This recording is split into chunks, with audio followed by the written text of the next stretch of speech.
What's up, guys?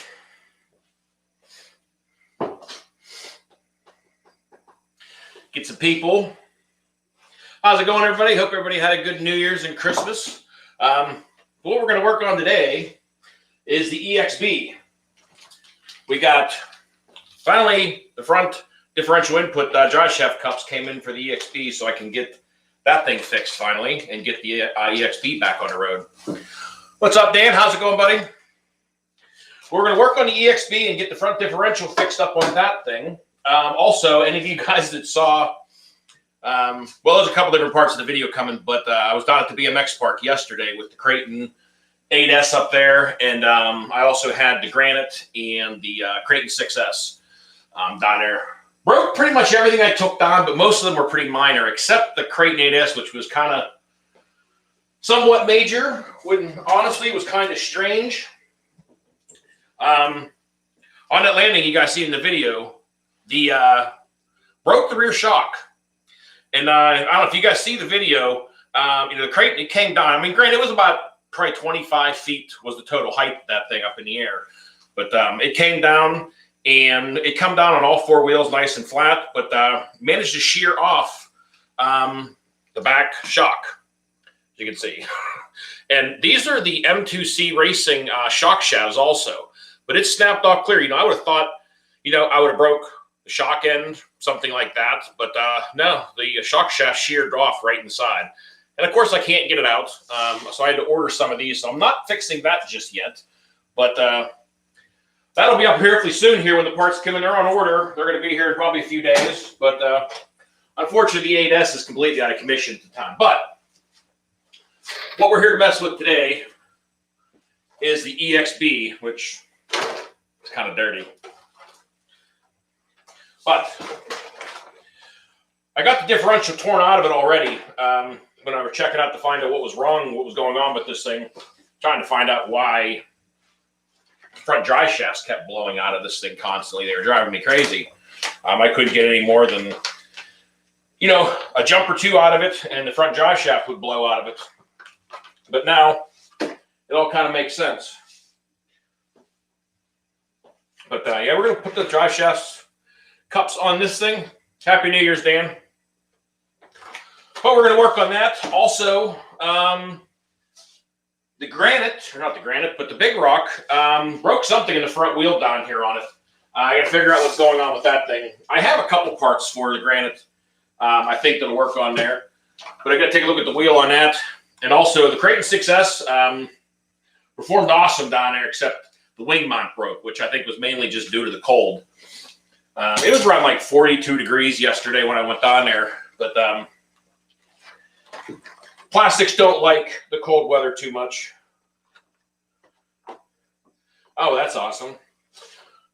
The differential grease decided to leak out of the bag, and now my screws are stuck inside in the grease.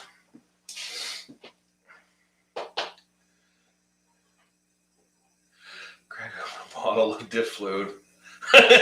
Exactly. Build it, break and fix it. New year, new differential. Well, at least the new differential that Horizon sent me for the rear, the new limited slip for differential on this thing. So far, that thing's holding up, which I'm glad of that. I was afraid, man. I was on the first run or two. I was just waiting for that thing to break or start having issues with it. But amazingly enough, she's still holding together. Hopefully, it continues, because I've had enough of EXB differential issues.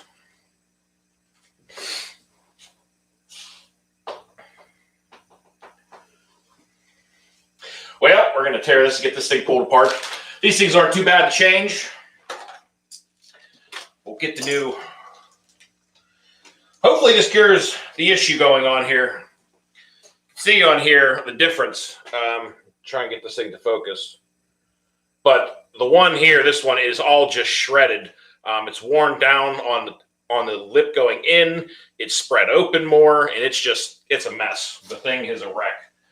So hopefully this fixes the problem, because I can't really figure out anything else to be causing these drive shafts to pop out the way that they are. Because I already removed the washers and the shims and stuff that were in here to shift the front linkage closer so that the dry shaft sat further in to the cup. But that still didn't cure the problem.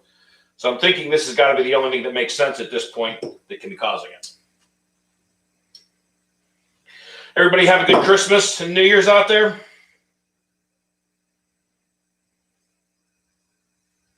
Man, that thing kind of riding weird on there. Doesn't appear to be a shim on this side. Nope. Usually on some of them, there's usually a shim riding against there, but there's not. So I'll leave it alone, I guess.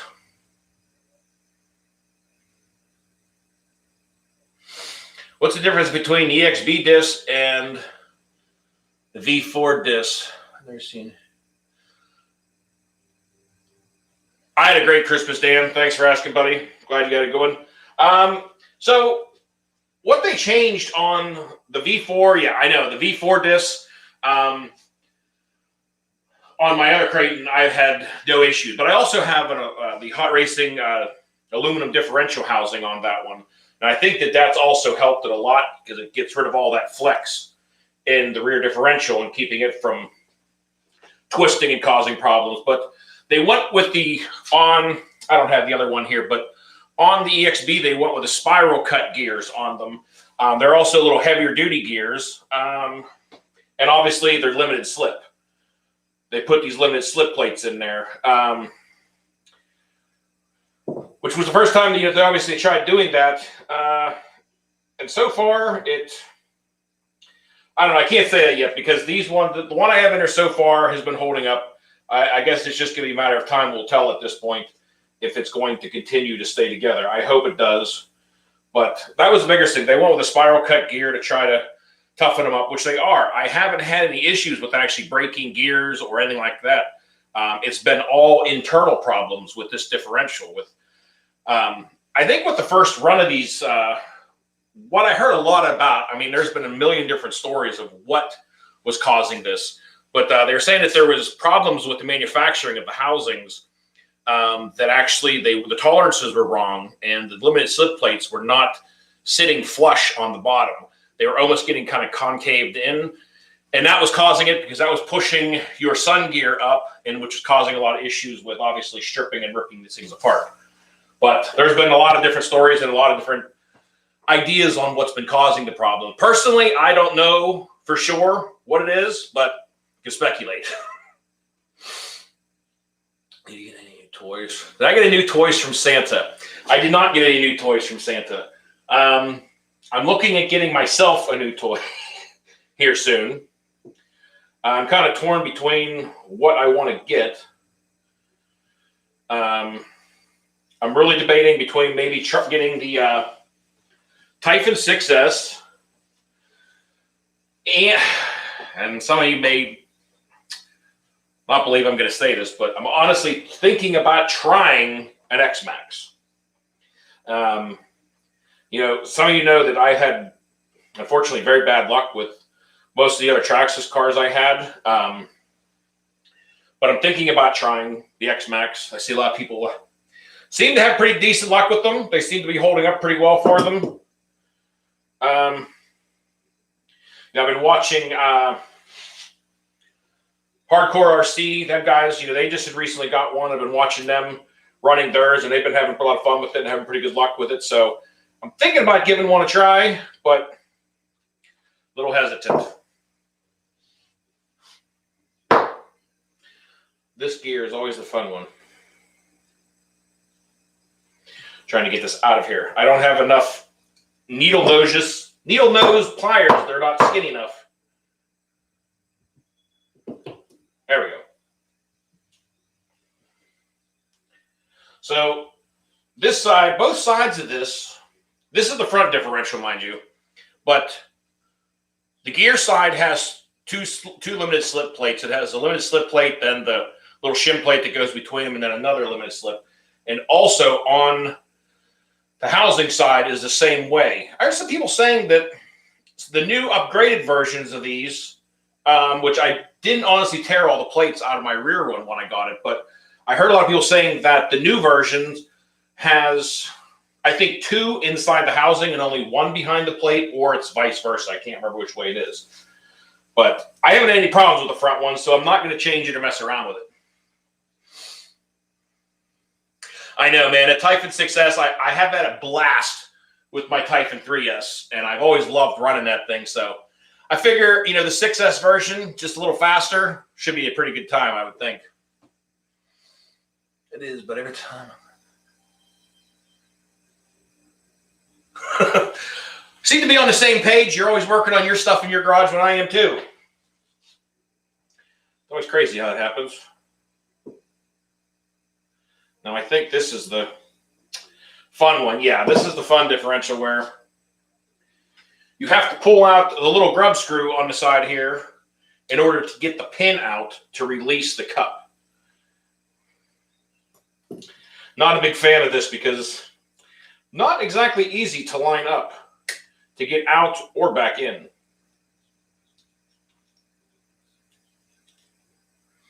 Can't even tell when you actually have it started.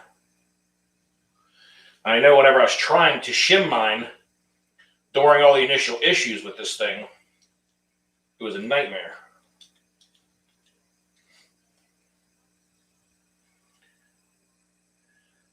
I could see it, just can't seem to hit it. There we go. On these goofy things, the pin doesn't just come out from the inside like normal. The pin has to come out through the side of the housing, and there's a little grub screw you got to pull out to get that thing out. But now, you can get that thing out of there. Bearings still feel pretty good on everything. Everything feels nice and tight. But yeah, this thing is destroyed. It's no wonder this is the side that keeps popping out of there. Try and get it to see on my forehead. You can see the differences in that thing. It is just chewed up.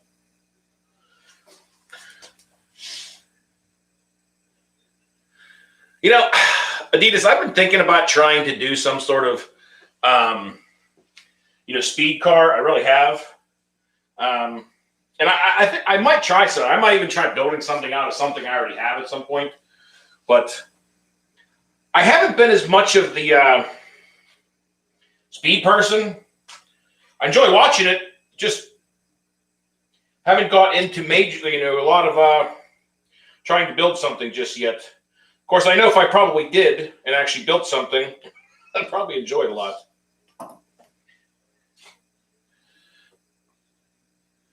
I don't know what I want to build, though, in electronics. What exactly I'd want to put in it. I see a lot of people right now having a lot of issues with Castle. As everyone calls it, Castle cremations. Everybody's stuff's catching on fire, which not sure what's happening there. Hopefully they get that resolved, whatever's going on.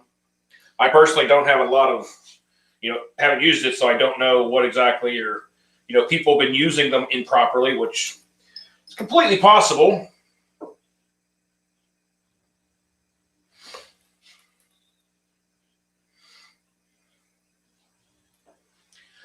But I'm thinking about trying to put something else, a bigger system in my V4, the V4 Kraton, because honestly, overall, that's one of my favorite cars.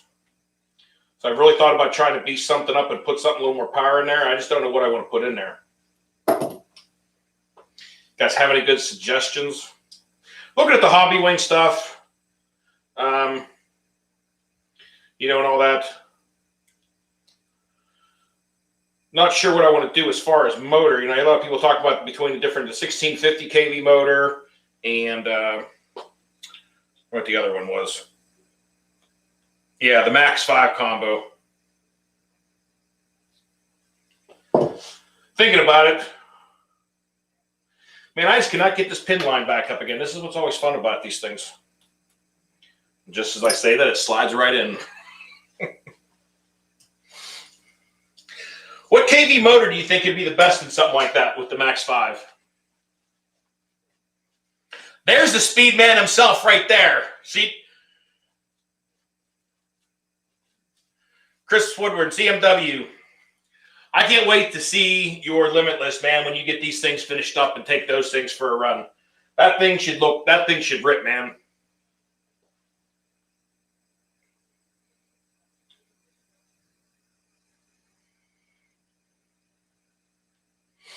Now I get these diff plates lined back up again.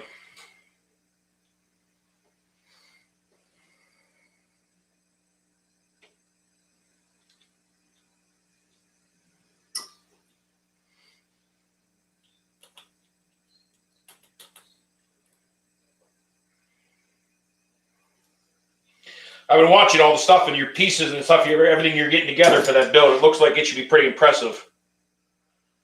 Some nice body works. The automatic louvers or the rear spoilers on that thing, that's just crazy. Thing is looking awesome, though.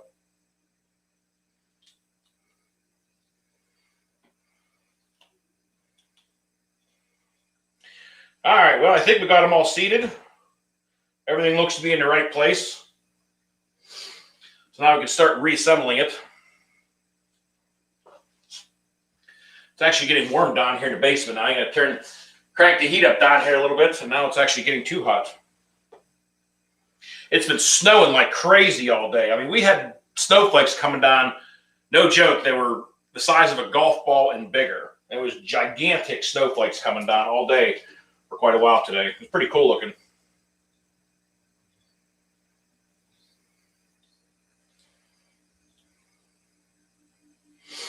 If we can get all this line back up again.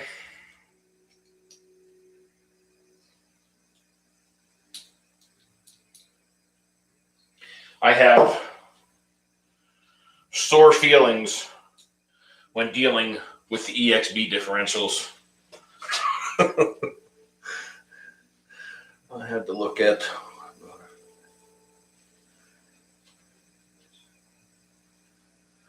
Yeah, I know. And sometimes I wish I could leave you some comments on your videos and ask you some questions. I know you got them turned off and not dealing with some of the drama sometimes on there. I get it. But yeah, I've been looking around at some different motors. One other issue I got going on, and I'll ask some of you guys now while you're on here.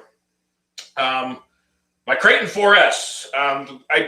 You'll see the video here probably in the next, I don't know, a few days or a week or so. But what's going on with my Kraton 4S? The thing runs awesome, but it just started doing this, and I was going to fire a battery up and maybe show you guys, but I may just explain it to you. But first hook a battery up to it. It runs great, has no issues, got tons of power, no problems there. All of a sudden, it just starts cutting out. It'll just shut off by itself, come back on. You hold the trigger down on the transmitter, and it'll just kind of like start stuttering and going really slow, and then all of a sudden it'll take off and then run fine again for another 30 seconds, and then it'll just continue to do the same cycle until eventually it just completely shuts down until you unplug the battery from it and plug it back in. And it's not a heat issue. Like, I literally turn it on and run it for 30 seconds and it'll start doing it. Not sure what's going on with it. It's kind of never had the problem with the car. I'll say that. I don't know if I'm dealing with a bad motor or ESC. The only two, obviously, I don't think it has anything to do with the receiver, with the issues, the way it's doing. It has the FlySky GT5 transmitter receiver in it. But I'm kind of leaning more towards an ESC. But I just wonder if anybody's seen that same issue with the Earl. Yeah, that's seemed like an ESC problem is what I'm kind of was leaning towards, but I never had this particular issue. Usually they've always just straight died, or they let the smoke out.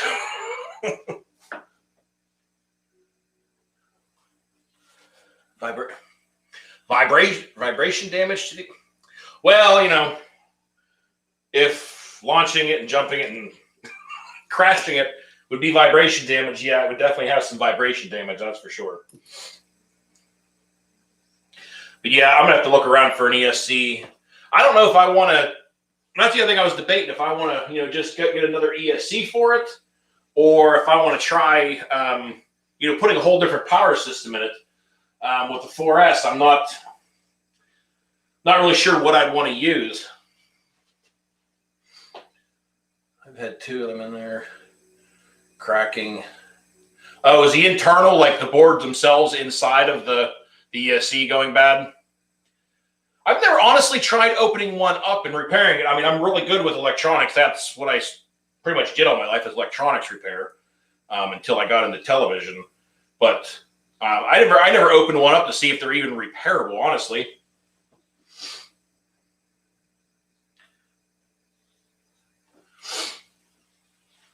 Yeah, I wouldn't doubt if it shook to death. It probably just shook to death. And the crack in the soldering, okay.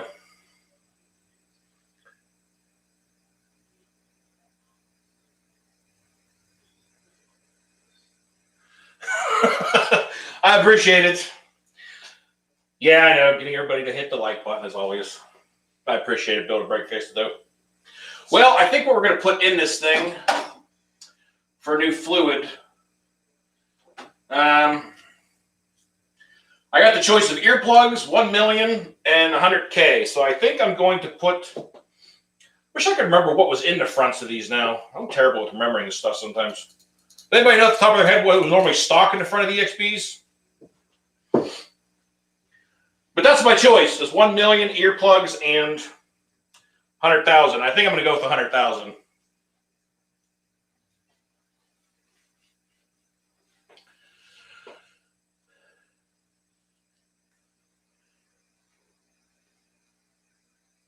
Yeah, I kind of looked around the ESC, to try and see if it looked at all serviceable, and it didn't. So that's why I never really tried messing around with them too much. But water, yeah, the resin stuff definitely helps out a lot. I see a lot of stuff even in waterproof. I mean, everything I know it's a loose term, waterproof to a certain extent. But I've even seen with the waterproof, the resin stuff, electronics, after a while it starts cracking just around wires and certain joints, and water automatically moisture gets down in there, and it still kills them. I mean, I know nothing's 100% waterproof, but it probably definitely help.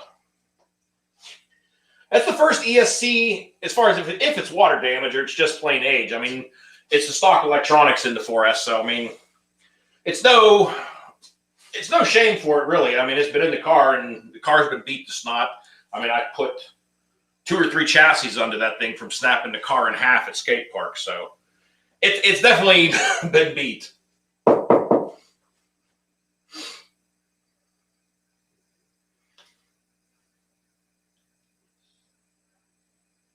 Yeah, that's exactly it. They make it that way so you can't repair the things. Makes it a lot harder, that's for sure. I remember there was this dip stuff though. Whenever I was doing a lot of electronics repair, circuit boards that come in that we'd have to replace the components on. I don't remember what the stuff was, but there was this dip that we would set the circuit boards in, and it would literally melt away the resin so you could actually work on the board again. But I don't remember what that stuff was.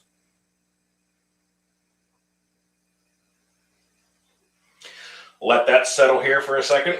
If I can find somewhere that it won't tip over. That should work. Yeah,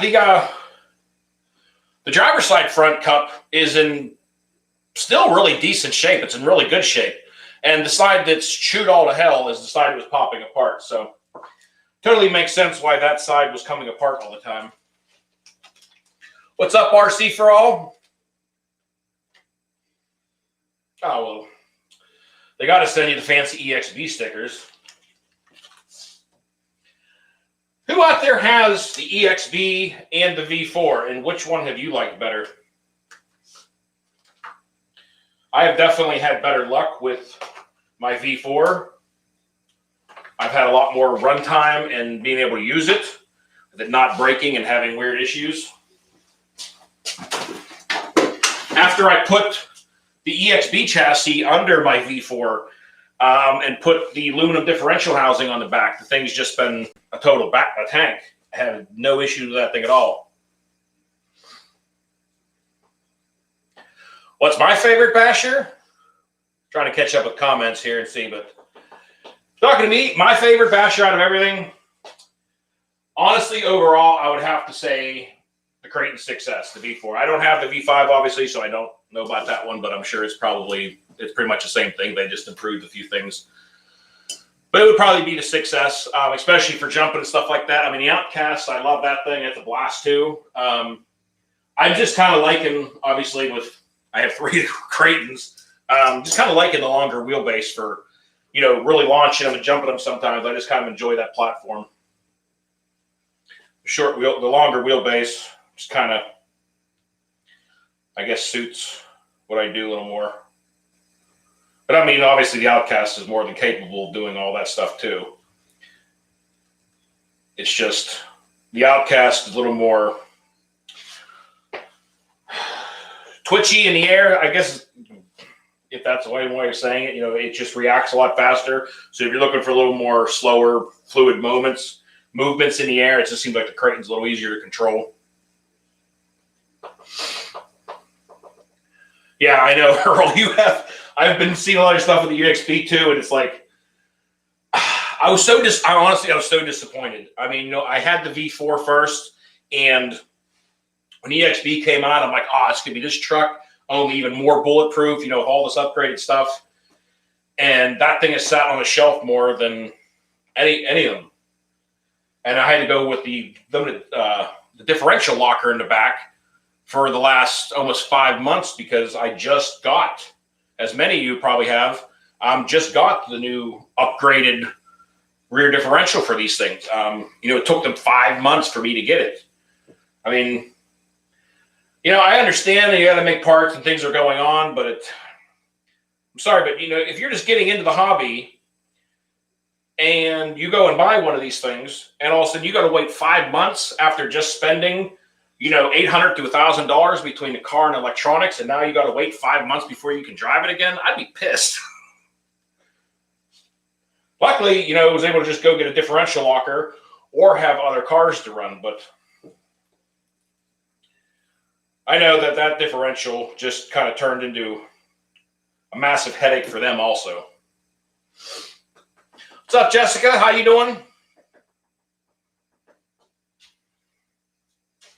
Well, let's see if I can get this thing seated back together. And I think I gotta put the gears down in here first before this. I think I remember this on the rear. But if you don't get these down in there first, then it doesn't fit.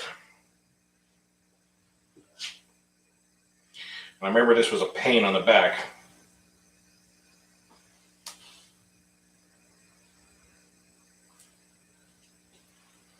Gonna get that off of there. Turning into a mess as usual.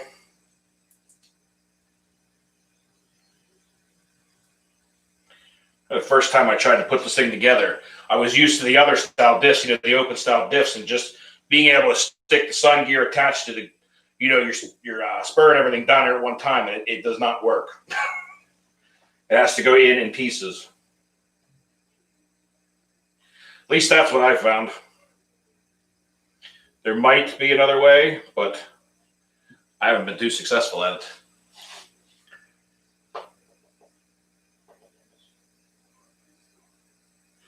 Yeah, that's true. I mean, all these other cars started coming out, with the other diffs, and they really should have been taking care of the guys that already spent the money on the cars, and getting them out there, the parts, to get theirs fixed up, not releasing a whole other batch of cars. That was kind of crappy, really. What's going on, Tony? Basically building the Kraton V5 from the chassis up. Well, that's not a bad way to do it. Build your own. I mean, the EXB chassis are great chassis. I haven't bent or broke one of mine yet. I did break the chassis on the Kraton 8S, but that was a bad landing. Heavy car plus bad landing. That's going to happen.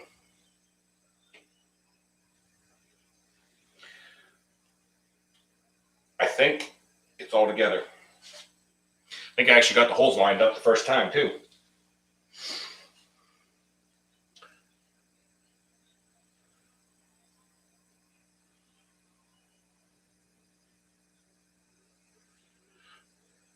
Wait a minute, Lance and I, Kraton V5 and chassis up here. I'm sorry, I must have missed something here.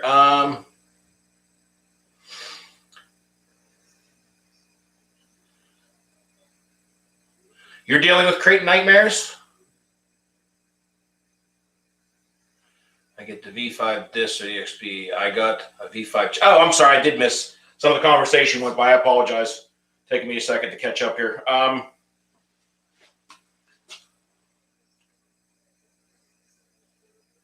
Trying to read.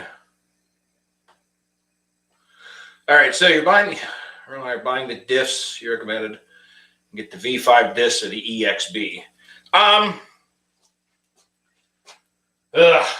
You know, I would buy.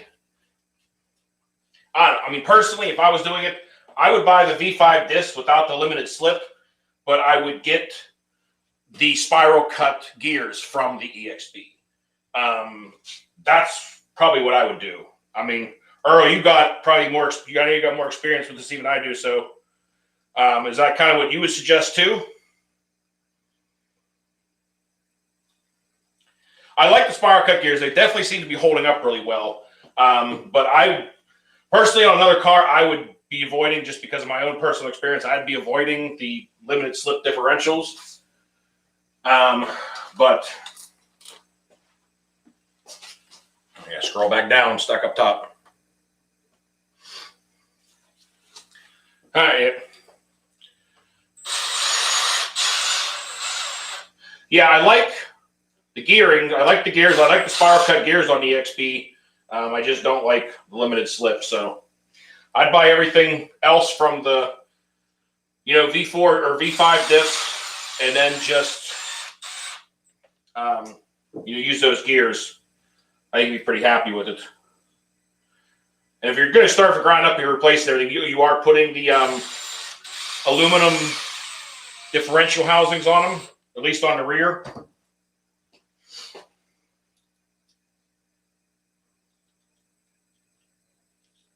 Yeah. Yeah, the spiral cuts definitely are a lot better.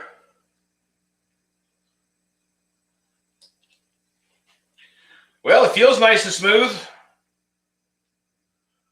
Got the new cups on there. Hopefully, get this thing back together this time. She'll stay together. I mean, everything else has been holding up decent, I guess.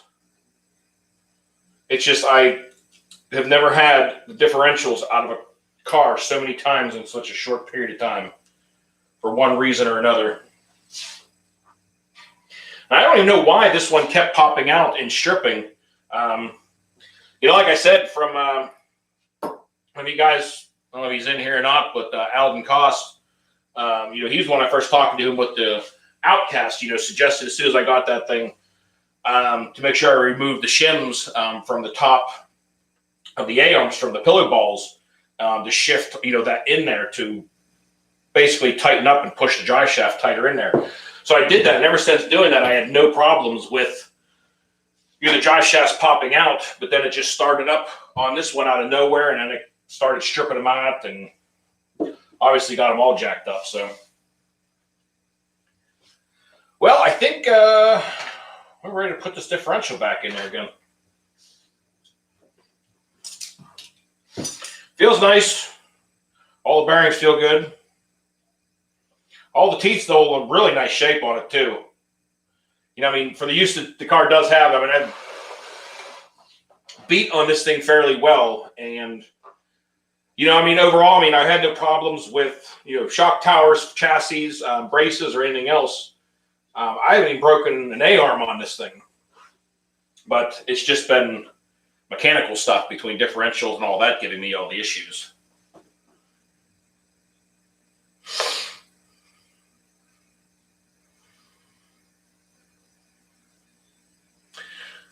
Yeah. Yeah, the aluminum housings definitely make a big difference. You know, when I first got the V4 Kraton, I did almost immediately after I got it. You know, I ran it and I stripped the rear diff out of it. The gear on it started chipping. I put another one in there. I shimmed it. You know, made sure that it was nice and tight. Took it back out. I got like 2 runs out of it, and it stripped it again. And then that's when I bought the hot racing differential housing in the rear, shimmed that thing, and I mean, I've had 0 issues with it now all summer long, and you know, absolutely beat that car around pretty good. And that thing has just been a tank.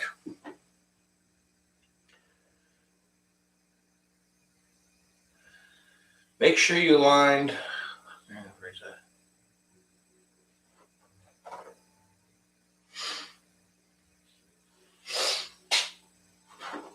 All right, so let's get this thing back in there. The front, when this thing came out, the front did not have any shims, so I'm going to check and see what it's like, because I do have a bunch of shims. They actually sent me with the new rear differential for the EXB. They actually sent me a pack of shims with it, and I only used one of the ones that they sent me.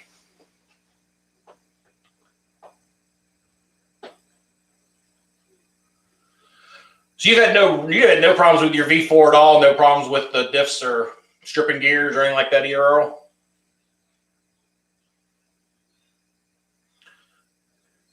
Thanks, Tone. Yeah, I just started trying to get some stuff set up in there, slowly getting the lighting and things arranged. I really dug the armor banners. We got that thing hung up there. I got the 8S hung up on the wall, because it was down here on the floor, and it was constantly in the way and taking up space. So I decided hanging up on the wall up here. I just went down to a buddy of mine's house, and we took a 1/4-inch stainless steel round bar and basically just welded together a little hook with some tabs at the top I could screw to the top of the roof thing. It worked out nicely. It got it up off the ground and out of the way.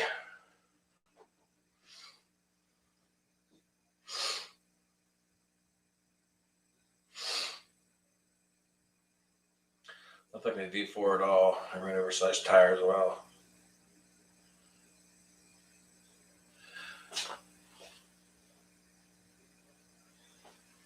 Yeah, those. I've ran different tires, and on the on the EXB and my V4, I both put the D-Boots back flips on them. They've been working out pretty decent, as long as they don't get water inside them. Because the minute that these tires become unbalanced, they're not a real good time. And I'm thinking I don't want to sit here and fight with the drive shafts on this car right now. I'm just gonna pull one of the wheels completely off, or pull the. I have a feeling this is going to. Yeah, I'm not gonna fight with this thing right now. Or I'm gonna.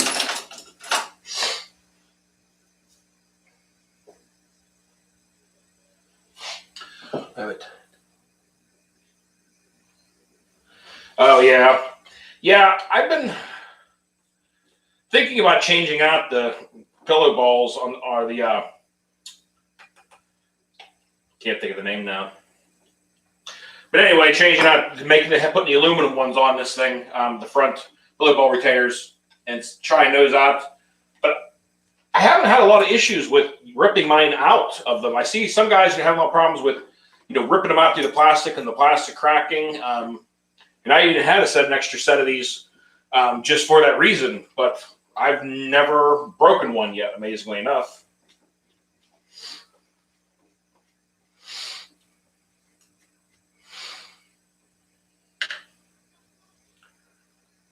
Backflips are good tires.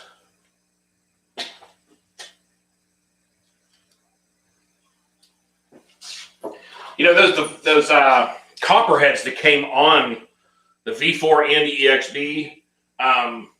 Personally, I did not care for them at all. They did not hold up very long. The foam just fell apart really fast inside, and then they balled up and got all out of balance. I was not very impressed with those tires at all. Did not have very good luck with them.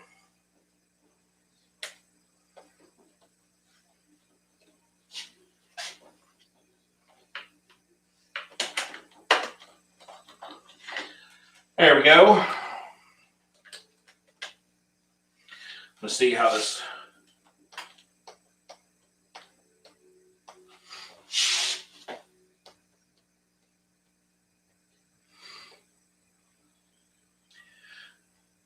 Amazingly enough, that's actually really tight.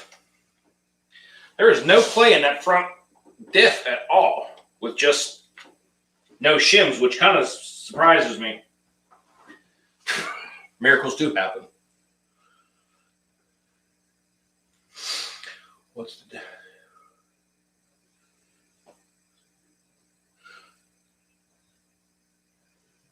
Yeah, I would not. I personally wouldn't suggest the Copperheads. I was not happy with those tires, and it wasn't just one set.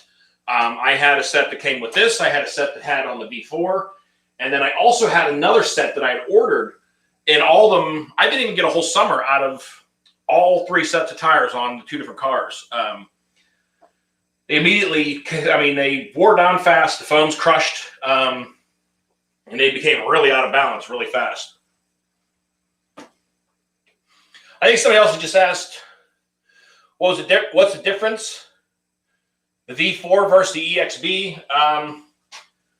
We were just talking about this actually not long ago, but the difference between the V4 and the EXB differentials, number one, the EXB are limited slip differentials, and also the EXBs are spiral cut gears, which are tougher. They hold up a little better. They're stronger gears than they are heavier gears. But the downside is the limited slip differentials are what has been causing pretty much every single person that owns one of these EXBs problems. We just recently got the new release of the new updated limited slip differential. I just got it in this car not long ago, a couple weeks ago, and I've had this out now twice, I guess, since I put the new differentials in it. It's been holding up good so far. I haven't had any problems. It's not making any noise. It's running good. So hopefully that continues with the new version. I don't know if anybody in here knows exactly what was done to the new updated version, because honestly, I remember reading some stuff for a while ago about what plans were to change, and I saw enough problems of what seemed like it was causing the problem. But I don't know if they redesigned the case, because that seemed like it was a big part of it, with the way that the bottom of that case was partially concaved. In fact, I think that was you, Earl, wasn't it? That whenever you took out your plates, that they were all concaved in the bottom in the differential case because they were not sitting flat.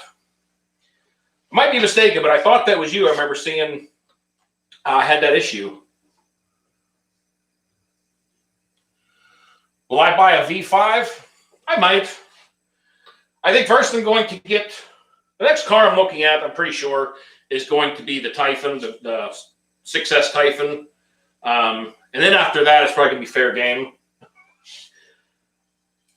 Every time I've gone down to the hobby shop, I've gone down there with one idea of what I was going to buy that day, and then ended up leaving with something completely different.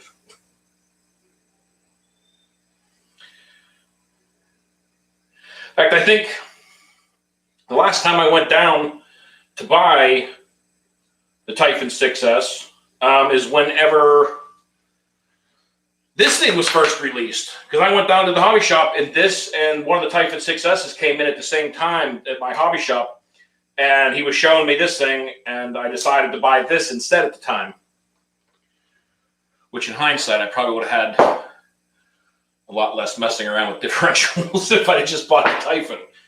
But, it's fun. This is half the fun of it right here. Take the stuff out, run it, have a good time, break it, and get to work on it again. It's a good learning time, too.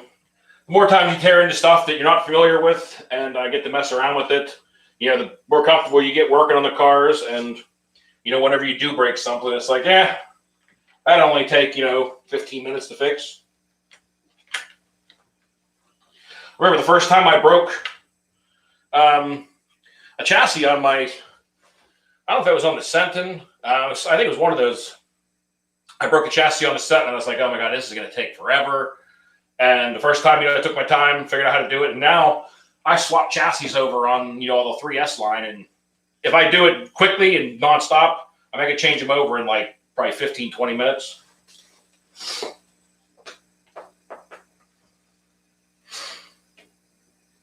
You talking about the white Typhon, my new one?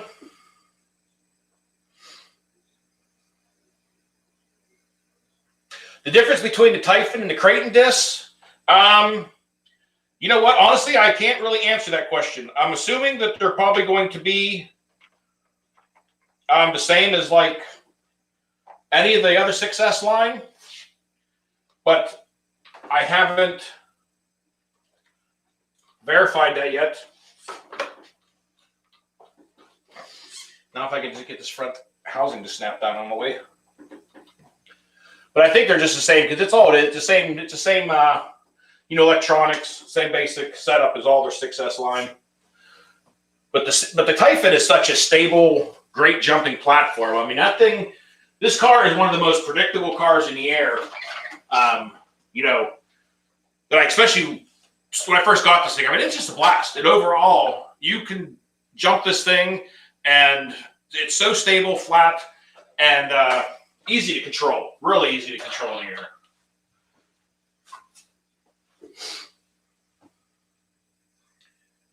What's going on, me, him, RC?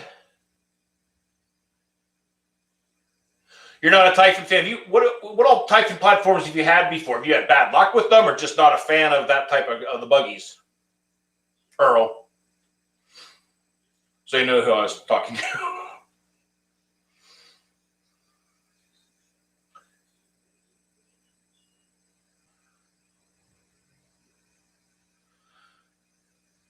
I appreciate you watching.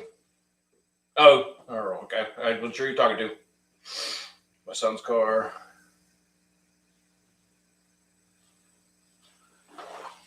Nice. All right, I think this is seated all the way down now. Appears to be. Everything feels nice and smooth. Last couple screws to put in this thing, and the EXB will be ready to roll again.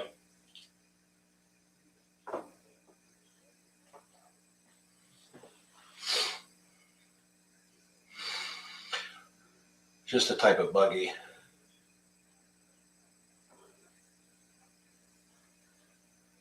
You know what? I mean, Earl, that I will agree with you on, for sure, as far as the Typhon goes.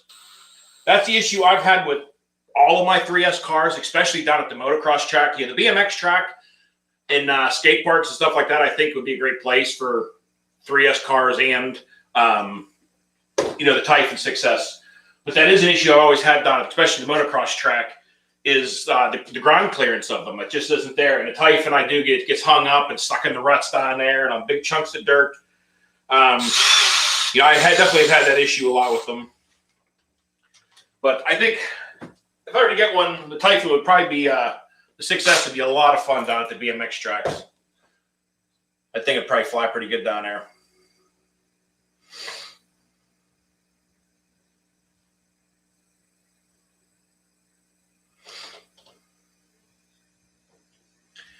You got the V3 Typhon 3S thing. Has it been holding up pretty good for you? Yeah, and the handling of them is awesome.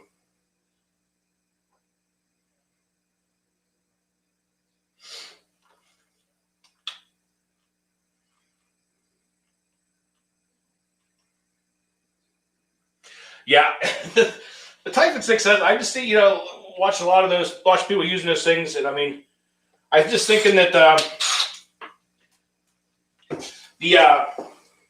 some of the places I go to between the BMX or the BMX tracks and stuff like that would be a really good time with those things.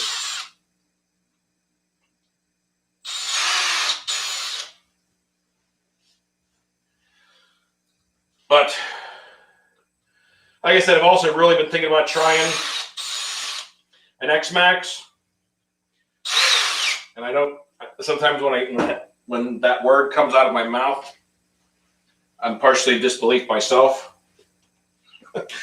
Not that I'm a you know, overall Traxxas hater or anything like that by any means.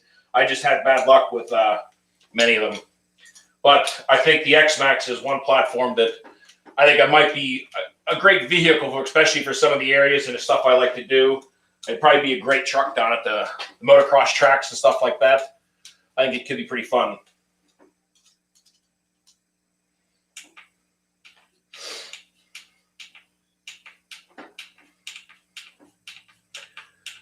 The Corrali cars, I haven't honestly had one.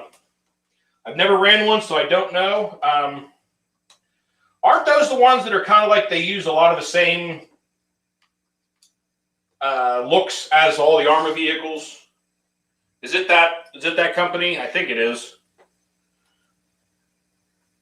I remember looking at them, and some of the names were like very similar, and I know the styling looked a lot like a lot of the Arma stuff.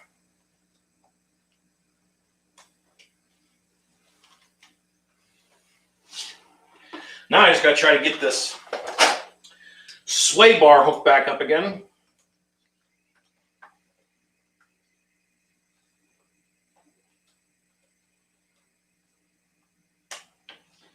Think about trying to put the sway bar maybe on the Kraton 8S.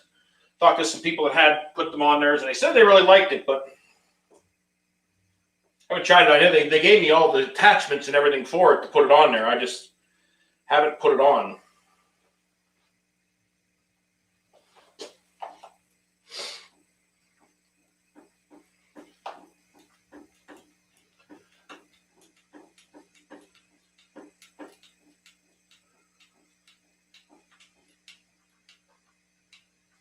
Yeah, I know. You could buy a lot. It's just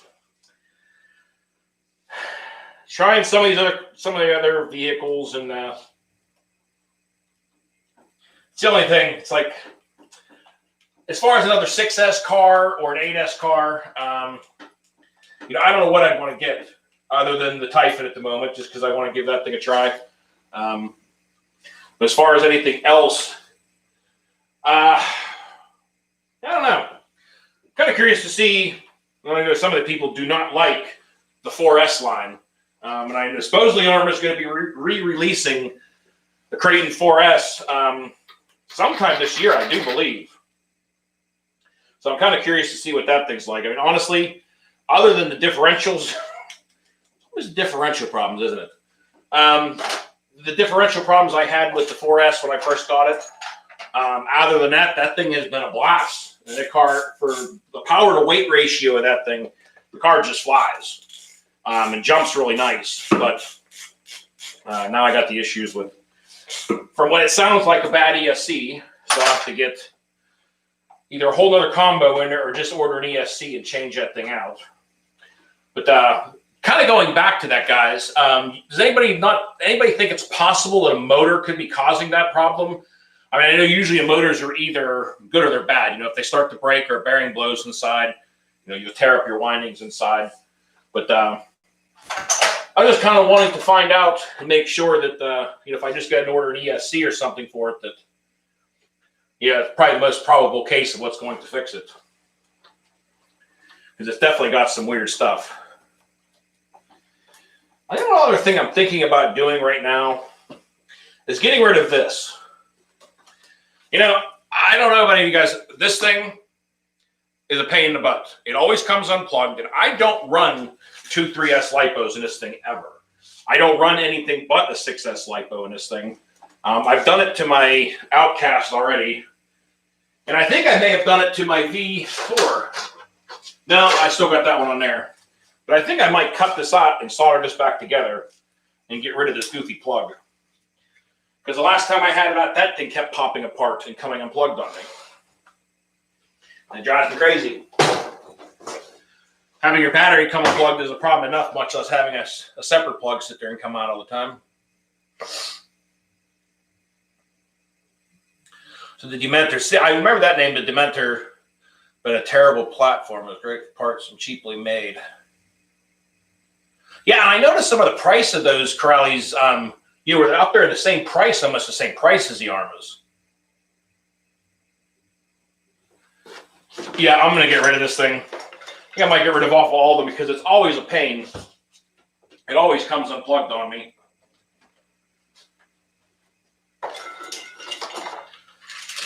So I think we'll just eliminate that now and alleviate that problem.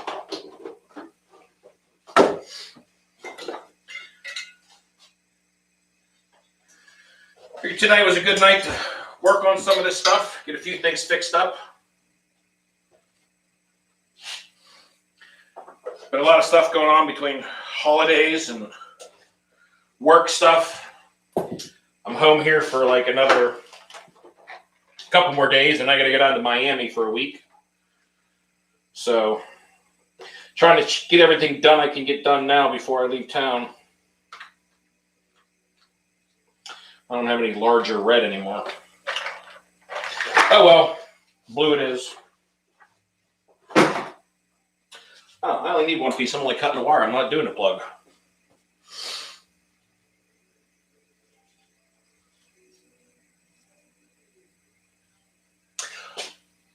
Yeah, that's not a bad idea either. If I ever thought that I would run 2 batteries on it, I would definitely keep it. But I don't ever do that. I always just run a single 6S LiPo on all my 6S cars, and 4S, I just run 4S on them. And even the 8S, obviously that's 2 4S LiPos, but I don't ever run 2 batteries in any of these cars, so I'm just kind of figuring I might as well get rid of it. That way I don't have the problem anymore.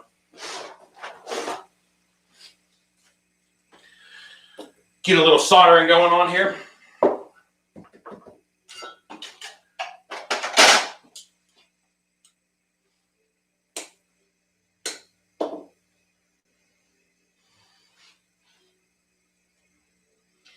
Get this cut down to leave enough for getting the wires together.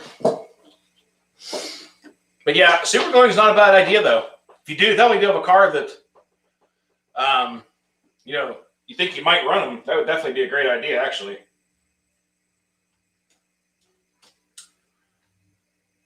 least then if you do need to get it apart, you still could probably get that plug out of there.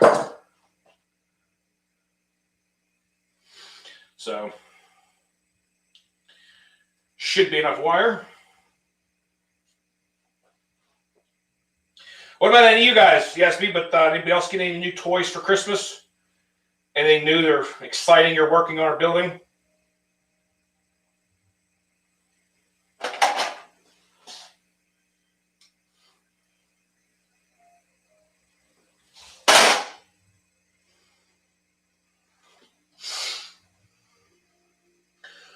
Thanks for stopping by, Earl. I appreciate it, man.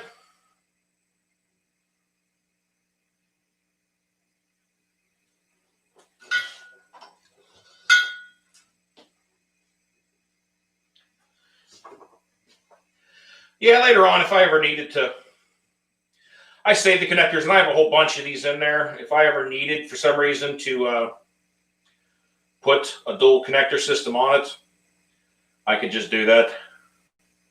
But the last time I had this out, last 2 times I had this thing out, actually, it just kept, you'd land, you open it up, it's dead, you know, and this connector kept falling out. And I tried to zip tie it all up so that the connector wouldn't slide around and fall out either. I tried zip tying the wires and the connector separately in 2 different places, but no matter what I did, it did not want to stay together.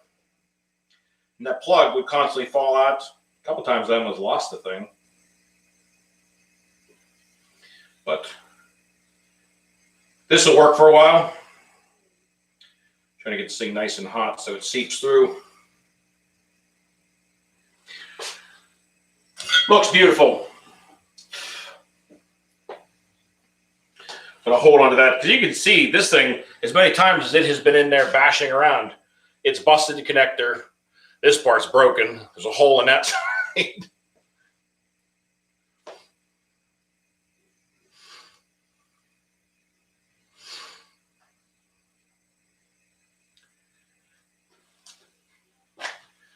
You know, the crawlers are fun.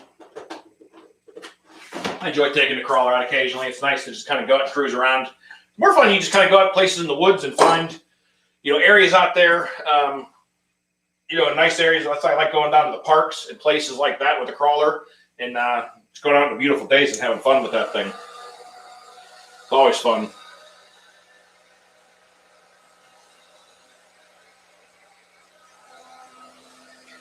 I do have a lighter, but I'll use it use the heat gun, I guess.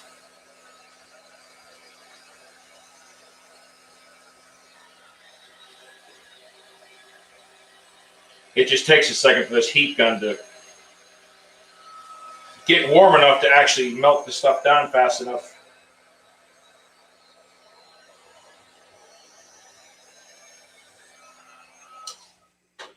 There we go. Well, don't have to deal with that anymore. All right, well, we got the front diff fixed in this thing. And the drive shafts are sitting nice and far inside of there. Probably ain't gonna really be able to show up on there. Not enough light either. But anyway, we got the front diff in this thing. The drive shafts are sitting nice and deep into the cups. So hopefully now that the old ones are out of there, they're all stripped and wrenched open. Don't have the problem anymore. But I think now the EXB is ready to roll again. So that one is ready to go with its dirty cab.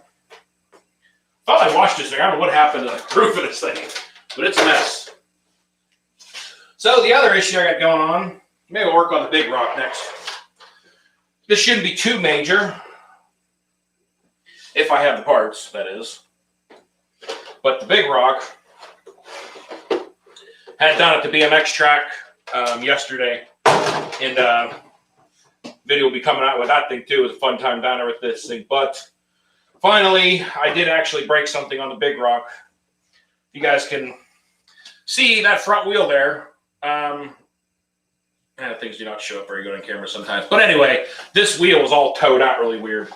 The camber links are not bent. So I'm guessing either the bottom part of the front arm broke or screw fell out. I'm not sure which one yet. But I'm going to see what's up with this thing. Find out what's broken. All right, thanks for stopping by, Jessica. I appreciate it.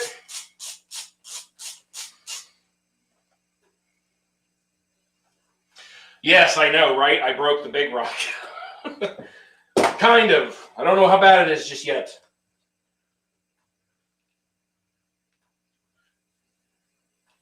I think I see what...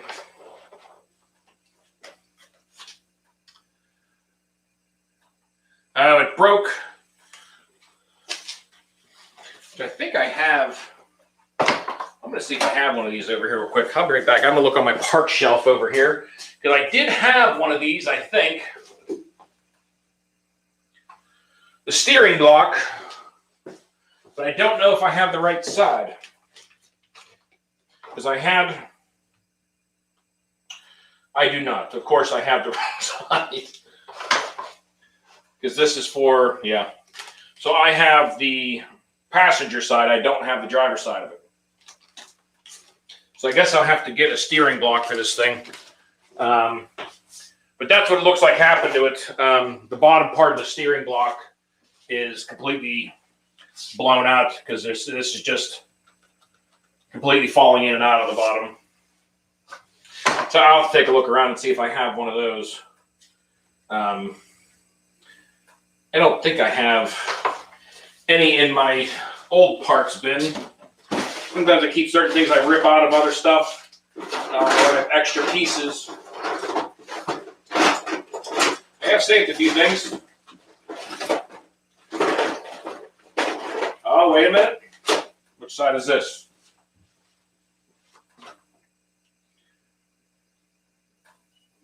No, I have another passenger side. What the heck?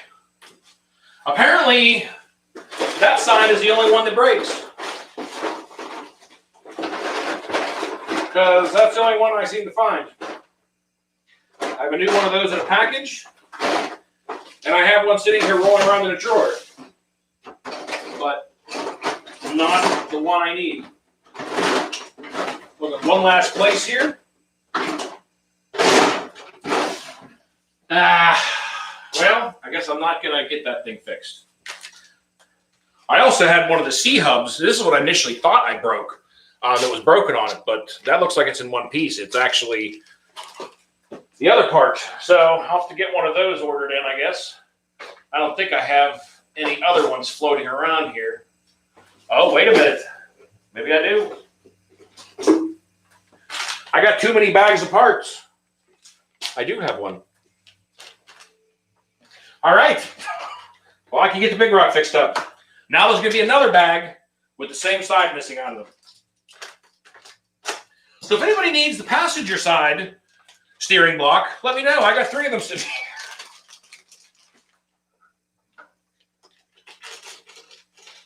Just no driver's side. Yep. All right. So that'll do that.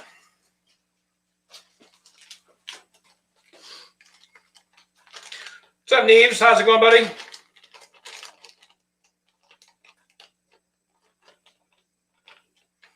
Trying to read on some of the comments here. Try and keep an eye on this as much as I can. Sometimes things start going by and I miss them, guys. So I apologize if I miss any questions or anything going on. All right. Well, I'm going to leave the soldering iron out because I think I'm still going to remove that extra connector still on that thing. But I do want to get this thing changed out first. So we'll do that. The only other thing I really got to fix is the wing mount. The wing mount for the V4 Kraton. I did break one side of that thing, so I got to get that changed out also because the wing's kind of flapping around. But that's no big deal.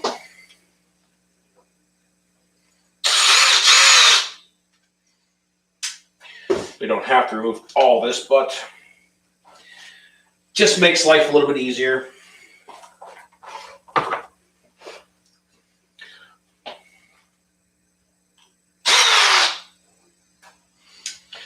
One nice thing about the 3S line, man, cars are so easy to work on.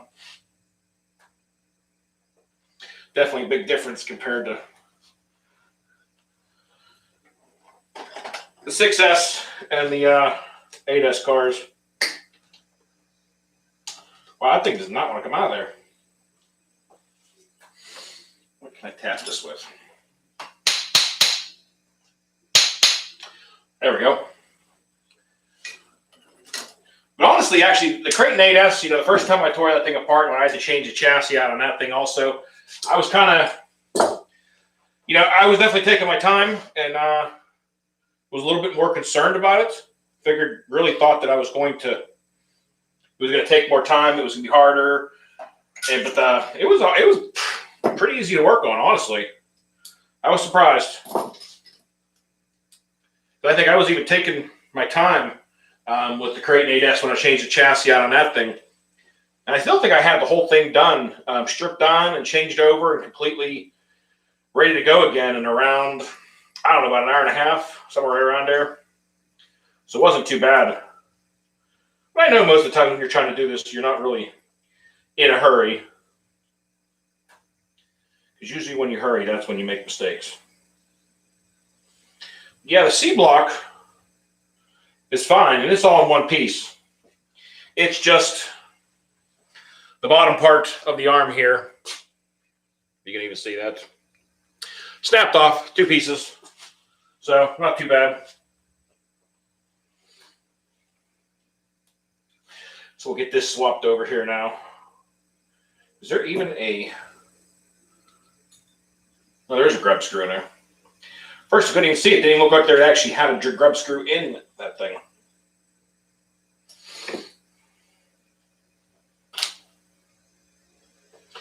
Get that out of there. Get the bearing out of there.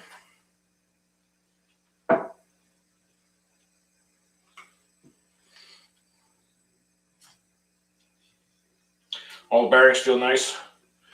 Nice. I'm glad that they went new versions with the sealed bearings on these things now. Makes a big difference in the bearing life of these things. You don't have them wearing out so fast.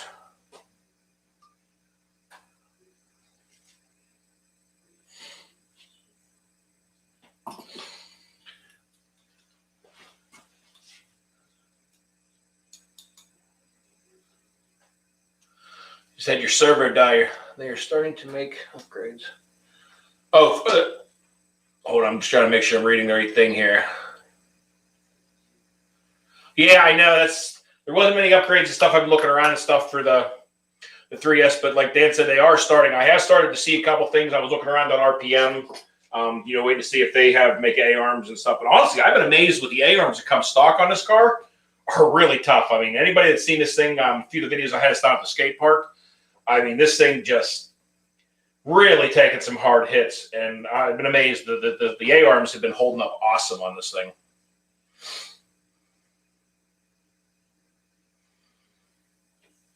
Steel drive shafts. Full hot racing differentials for these. The ZD Racing shocks, I just put a set of those on my Kraton 4S. And I didn't get to run it very long because of the electronics, obviously. But so far, I'm really liking the shocks. They got a really nice feel to them. But I decided to order a set of those and give them a test out because the Kraton 4S was in desperate need of some new shocks. So I decided to try them out on there.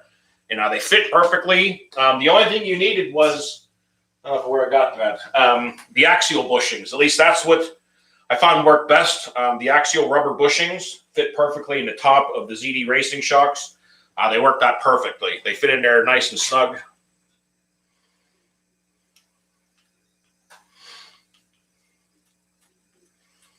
So your servo died yesterday by Savix. Savix, you know what, on my cars, I guess, if I'm racing, if I was to be racing and doing stuff like that, I'd be worried about more of personally, I'd be worried about more of the expensive, real smooth, fast acting, super precise servos. With what I'm usually doing with bashing and messing around and the fun I do, I've been using these ones off Amazon. Like in the 3S cars, the 20 kilogram. And like on the 6S, I've been using the 25 or 30 kilogram servos. But they're made by, I think it's called Animos or something like that. I believe that's how it's pronounced, is Animos. But anyway, great servo, all steer gears, pretty fast. They're really nice servos. I mean, they're only, I think between the 20 kilogram up to the 30, you're basically looking anywhere between like $18 to $25 for a servo. And I have only had one of those die on me since I started using them about a little over a year ago. So I've gone the whole summer, and they're in every one of my 6S cars and the 3S cars. Just the one, like the Big Rock still has a stock one, but pretty much all the stock armor servos that have gone bad or I changed out, I put those steel Animos ones in there, and those things have been awesome. For the price, you can't beat them. When you do land, you break one that goes bad, you're only at, $18, $20 versus, $50, $60, $100, depending on what other one you're putting in there.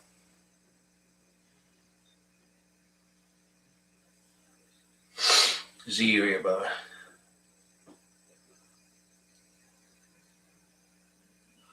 They overextended them. Yeah, that's always a problem. They fit up perfectly. The ones, what did you, Dan, what did you put the ZD Racing ones on? Were they on a 3S car or a 4S car? I may have missed that part where you said it along the conversation. I apologize. On the 4S, it fit perfectly. They were almost a perfect match on the Kraton 4S.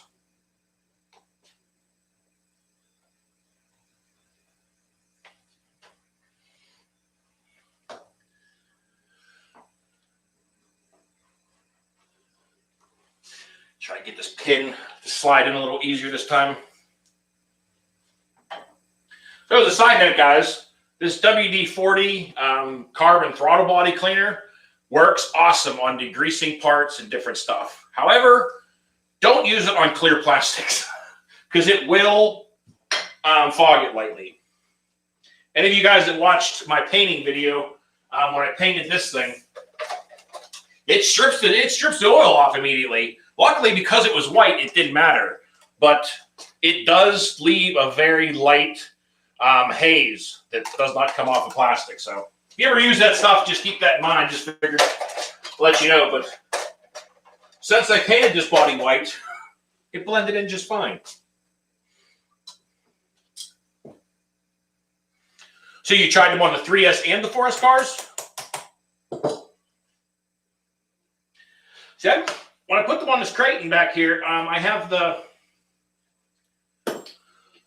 RPM A-arms on that thing all around. And they fit up pretty nicely on that one.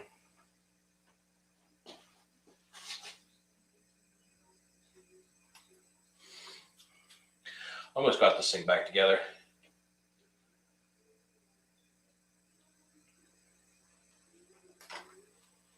Yeah, I'm talking about cleaning gears and differentials as far as using that stuff. You know, like when I'm trying to clean out, clean good gears and stuff like that. It works great as a parts cleaner. So far with the body, you know, I felt it. It doesn't feel like it weakened at all. I think it just stripped that coating off the outside and left a little haze on there. I don't know if it would cause problems over time, but yeah, it works great on steel and stuff like that for cleaning parts though, but you might be right. You might be just better off safe than sorry and not using it on hosing down the inside of your plastic differential case, because it could weaken the plastic over time. The only time I ever usually use this stuff is just once I pull all the gears, the spider gears off and all the stuff inside the differential, trying to clean all that stuff up. Because I've never tried to, usually always try to avoid filling up the differentials with any type of cleaners, just because you don't know if it causes any issues. And so, but nice to always get all that old sticky stuff off the gears when you're trying to reassemble it or if you're rebuilding it.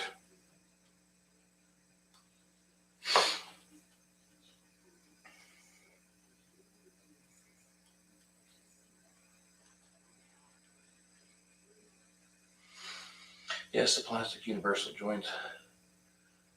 Oh yeah, those plastic universals were driving me crazy. We're talking about the same thing on these drive shafts, and that's why on the Kraton 4S I ordered a set of the heavy duty slider drive shafts for that thing with the metal ends, and they were the sliders that they made.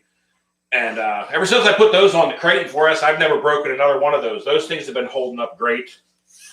The heavy duty sliders.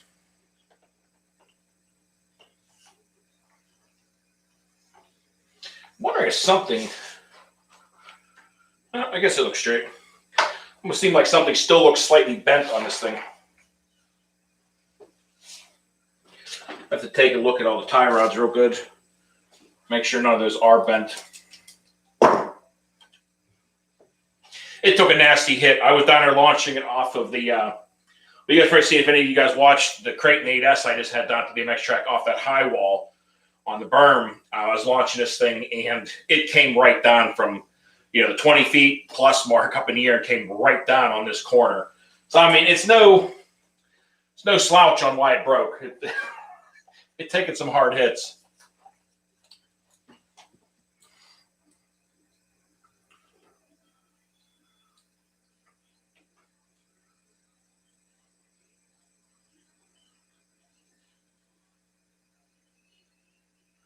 I've never tried them on the 3S. I know that they were kind of specifically made for the 4S, but I know that they. Let's see if I could show you here.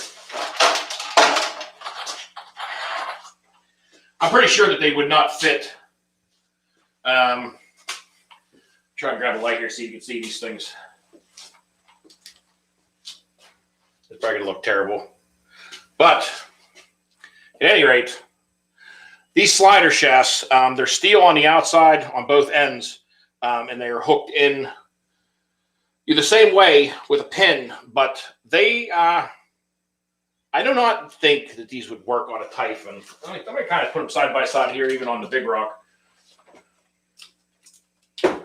Sorry, I know that probably did no good trying to use the flashlight the way that just looked. What's up, Hardcore? How's it going, buddy? Now, I mean, these are a lot longer for sure in the front and the rear. So I don't know if they make a set, though, for the 3S line of the heavy-duty sliders. I honestly never looked for at them. Because I was only ever always having them break on the 4S. So that's what made me start investigating a heavier-duty drive shaft. And ever since finding those things, I've had no issues with the drive shafts on the 4S ever since.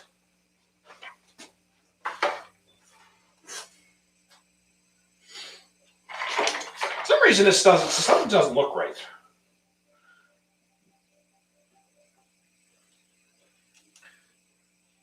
No, everything else is tight. Maybe just the way I was staring at it. I don't know. It seems slightly, like one of them seems slightly towed out still. I'm wondering, trying to look at the adjusters, if one of these are bent. It doesn't look like it. Unless it got jammed in. I'm going to see if it adjusts easy or if it feels stripped. Try turning this thing out a little bit and seeing if I can correct this or not. I don't see anything broken or bent. So, I'm going to give this a try.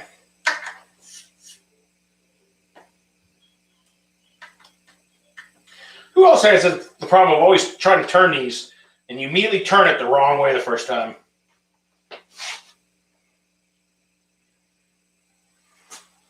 I think that looks pretty decent. Might go another turn or two, I guess.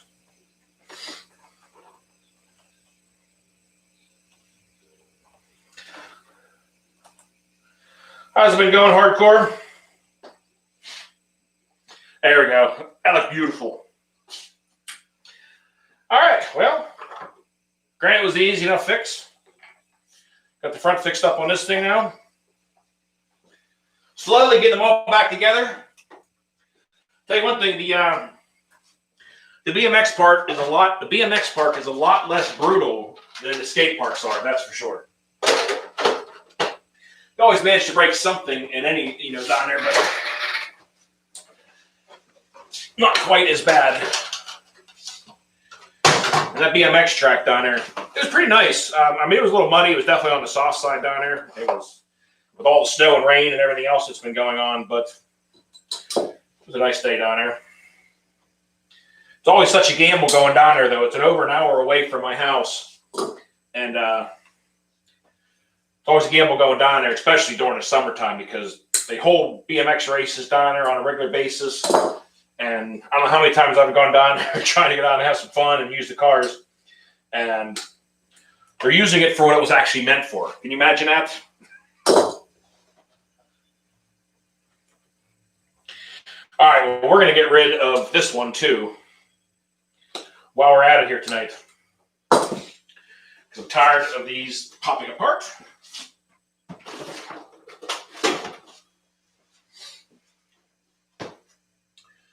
Ready to ask with 3S sliders.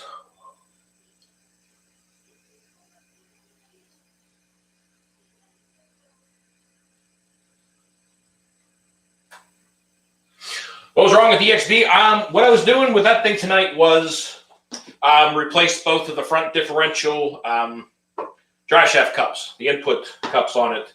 The one was all torn up, and I kept having the problem with, this is the V4 Kraton, but on the EXB, this drive shaft kept popping out constantly, and the other one, I had come out once, but it was always this left front one 99% of the times. And so I replaced the front input cups, changed the oil in that thing, and went over that. That's what I first doing with the EXB. So the EXB is finally back up and running again, which is nice. And then I was just kind of now working on a few things from breakage down at the skate park the other day. I busted the wing mount on the V4 here. This is broken. We just got them working on the big rock. I was changing the front steering block on that thing. Waiting on parts for the Kraton 8S for the shock shaft on that thing. The M2C Racing shock shaft I busted on that thing.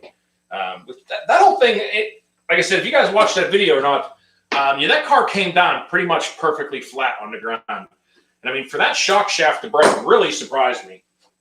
If I had come down really hard on one corner or crashed it or something, obviously understandable.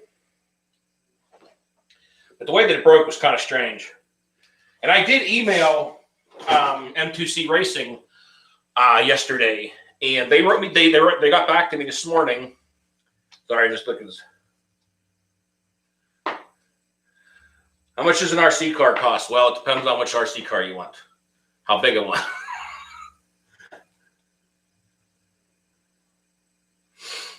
Sorry, just trying to catch up on some comments here for a second. But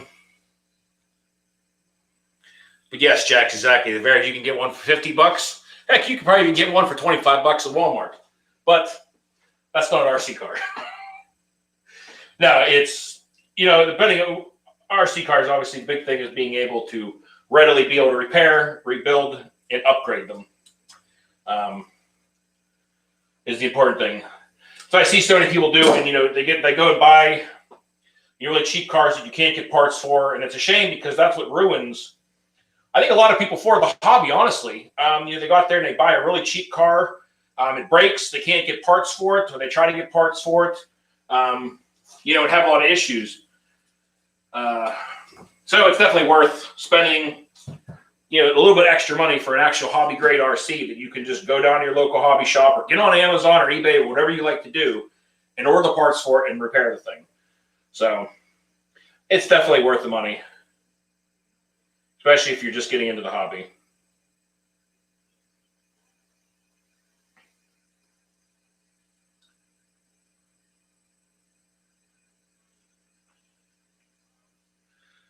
All right, we're trying to get this one soldered together now.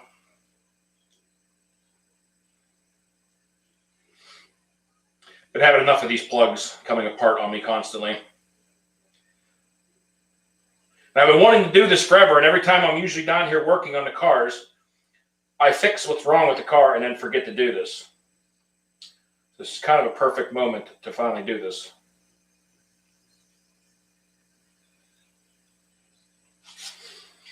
And I apologize, guys, if I'm missing any questions or anything on my side. I know some of you guys are in there having your own conversations going on.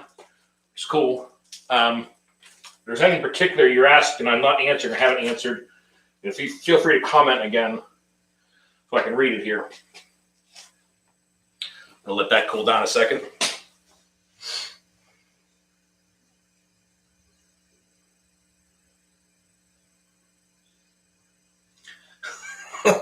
How fast does your car go? I know. Every time you go out places, skate parks and places I've run into a lot of kids and stuff also, it's always the first question, how fast does that thing go? Well, this one really wasn't intended for speed. But I can launch it 30 feet in the air and then... So, get your mixture. I'm using one of the good old Weller WES51 soldering irons. Had a thing for a long time. I think it's always been a great iron.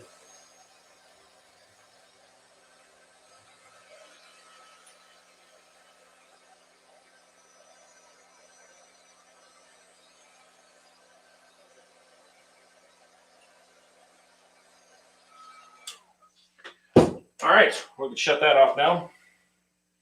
At least now I can just zip tie the wires directly to the top of this thing and won't have that thing coming apart.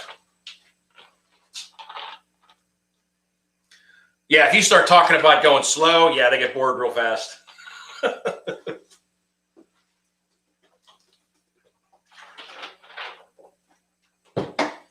right, we're going to do it. Zip tie this thing together.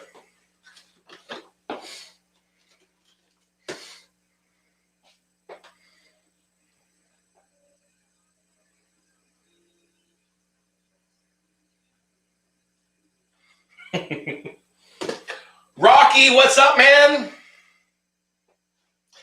How's it going, my brother from another mother? How's the, you know what? I don't even want to know what the weather's like in California, because I know it's a lot better than what it is here. Feeling bad. About the East Coast, man, is this weather at time is just rough. Trying to hold this, what's left of this cap. I need to find a really big piece of heat shrink of some sort to be able to try to get this to hold together, stick this together better. But I don't want the wires being exposed. Yeah, I know. Whenever you posted that video up, Rocky, about you're out there playing in the mud, I was so confused if you were still living in California, because you usually don't see that out there too much.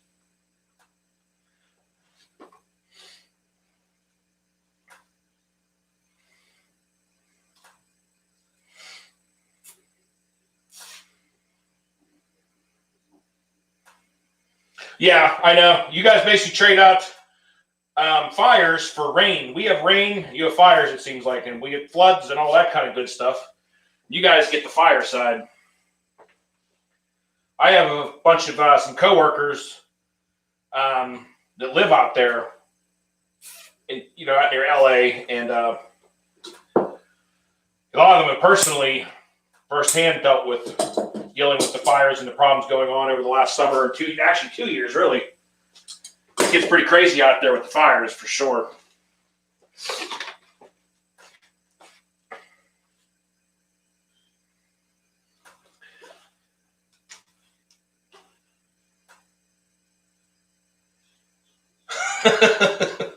Yeah, I wouldn't use a circular saw to cut those things in half. That could be dangerous.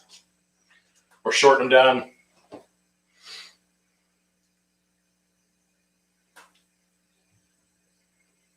Did you have to bust out your boat out there? You guys don't have the drainage for that stuff.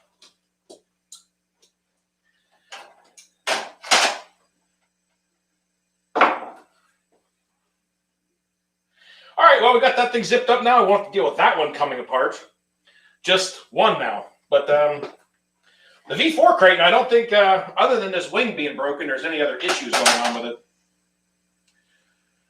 I did want to tighten up this center brace. This one center brace in the front has been liking coming loose on me for some reason. I usually try and go over after every time I have these things out, especially on the bottom, all the main motor mount screws and the center diff screws, that hold all your main supports in there, because this stuff does like to loosen up. So far, I've only found one loose so far. Thanks, buddy. I appreciate it. Yeah, things are finally coming together a little better. The only thing I got left I'm going to really try to do down here is better lighting over top of the bench. I have one light I have here, but I need another one, it looks like, to kind of get this bench lit up just a little bit better. But overall, between, I think everything else is kind of coming together. Picked up the banner, dig the banner.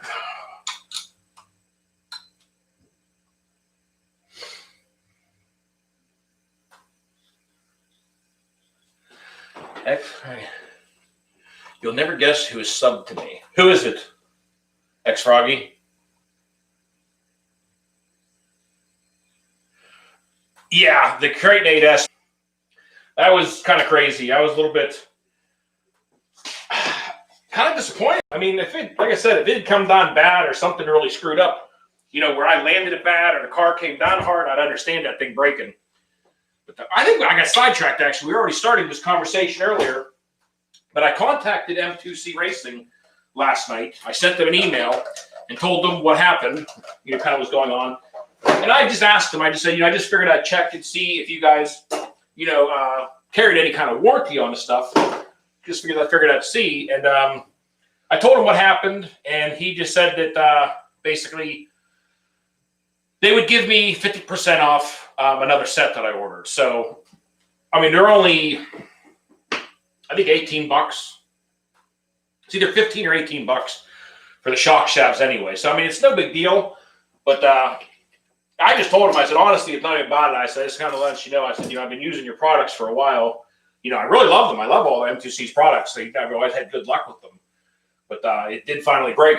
One of them, I did have one of those snap off on me, which was kind of crazy.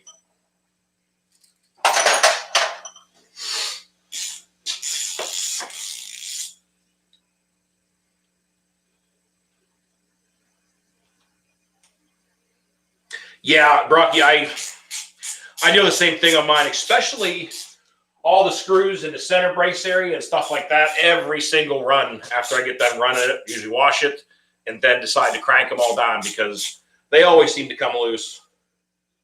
It's just a lot of metal, man, sitting there all just twisted around. And stuff's going to come loose for sure.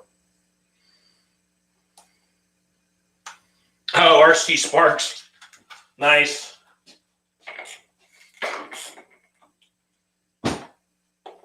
Now that's your stream with like you do a lot of the gaming stuff.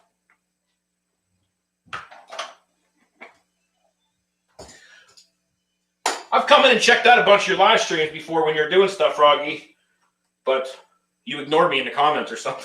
I'm only kidding. I've commented down there before. I know you're kind of rolling through the games.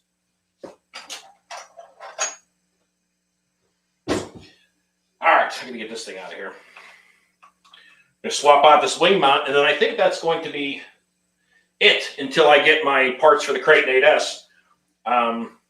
It just kind of stinks because I have the stock shock shafts, but I don't have any of the shock rod ends, and I can't get the old shock rod end out of it because it busted off, you know, like a couple millimeters down under the plastic.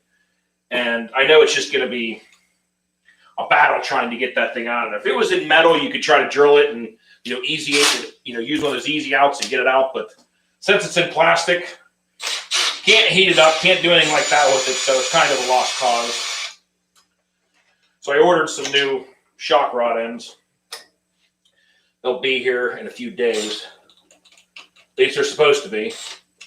Because I've been having really bad luck with mail lately.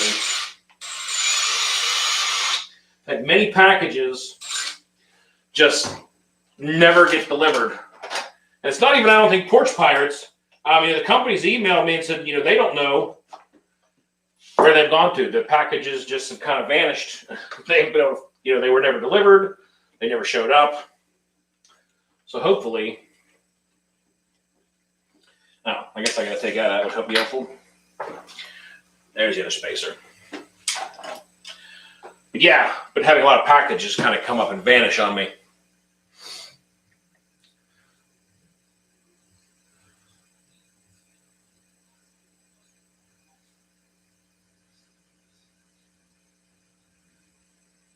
Yeah. How do I wash the RCs? What I always do with them, after I get them back, if they're really muddy, if they're not too bad, you just try to brush stuff off. But if like whenever I'm done, for instance, when I came back yesterday from the BMX track, I mean, things were a mess. I just stand them upright, hose them down with the hose. You avoid trying to blast it into the motor and ESC, obviously, but hose everything down real good. I spray it down with this stuff called Purple Power. I know it's basically like, I can't remember the other version of this stuff, but I got this stuff at my local Advanced Auto Parts. But I spray it down with the Purple Power, let it soak on there for about 5-10 minutes, and then just spray it back off again. Usually hit it with the air compressor, blow everything back off. And then anywhere where there's metal showing, drive shafts, like all your pillow balls and those kind of areas in drive shaft inputs, or, you know, they would come in your bearings. I just spray everything down with WD-40 and then let it, you know, finish drying. That's what I usually do with them every time. And I have never had any issues other than, you know, occasionally you miss certain bolts, and obviously you get screw heads that rust occasionally, but, you know, that's kind of be expected whether you wash them or run them in the rain and snow. Little bits and pieces like that are going to get rusted. Maybe the delivery drivers are taking. Maybe they didn't get their Christmas bonus this year, so they were making their own bonus. You get delivered to my... Hey, start sending those deliveries back.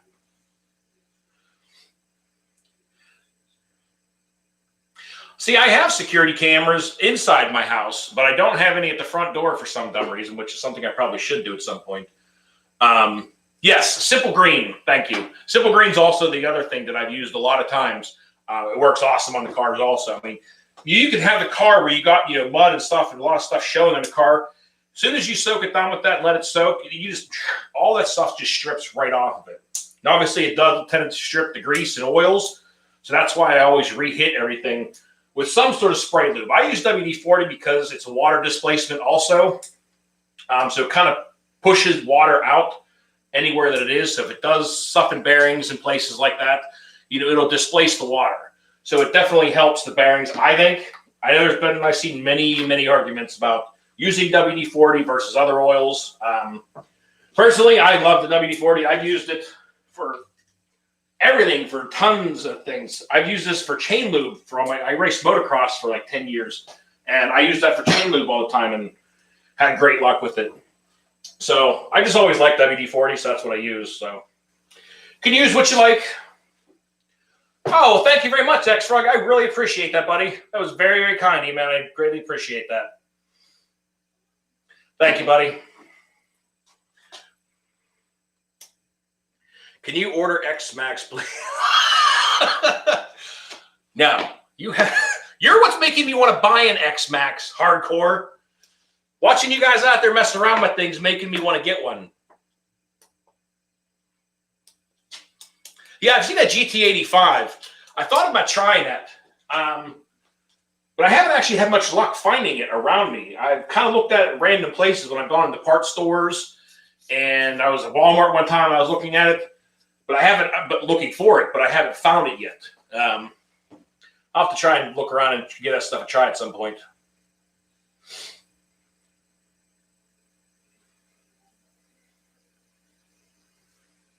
Yeah, I know. I saw your guys' video down there when you guys were down at the skate park. That somebody's going to take an X-Max to the dome.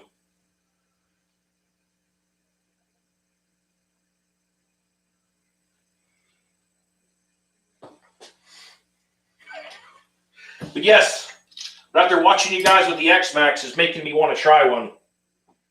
I've just been waiting for you guys to be the guinea pigs for a little bit to see if it holds up well. I mean, I know I've seen Kev obviously abuse the hell out of his, and he swears by them. But it's always kind of good to see multiple people's luck, and how they've held up for different people depending on your driving styles and all that stuff. I mean, obviously, Kevin loves to beat the snot out of his cars also. So, although I just saw in his last video, he had the whole rear differential fall out of his X-Max. But again, that's the skate park life. You cannot go to the skate park and under the delusion that you're actually going to come home with your car in one piece, because 9 times out of 10, it's not going to happen. But yeah, got a broken wing mount. We're going to change this thing out here. The Red Cat 64.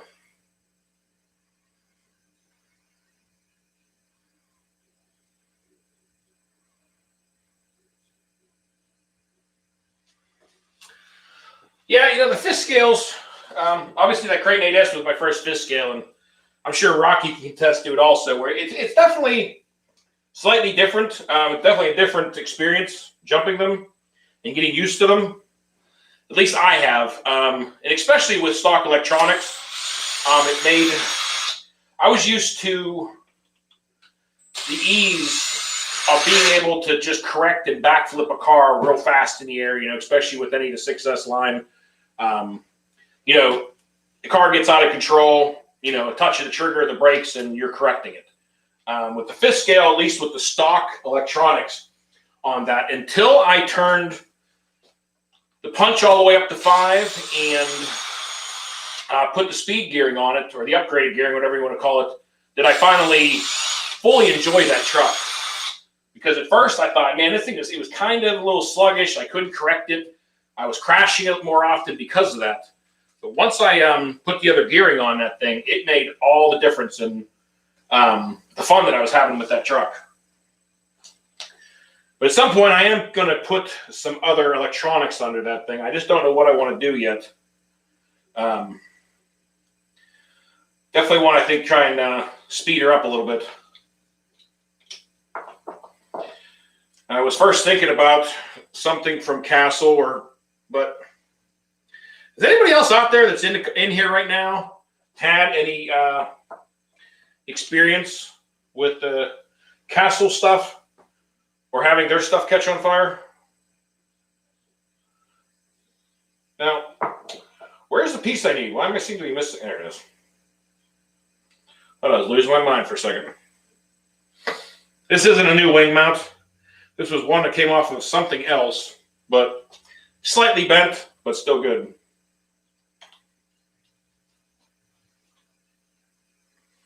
I saw that recently in some of Kevin's videos. He had 2 of them in a row catch on fire. I mean, that ain't no fun.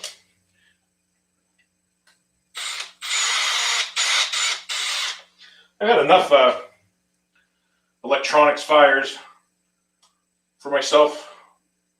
I don't need anything else. I guess it wasn't an electronics fire. That was just the lipo fire, but still, that was no fun at all.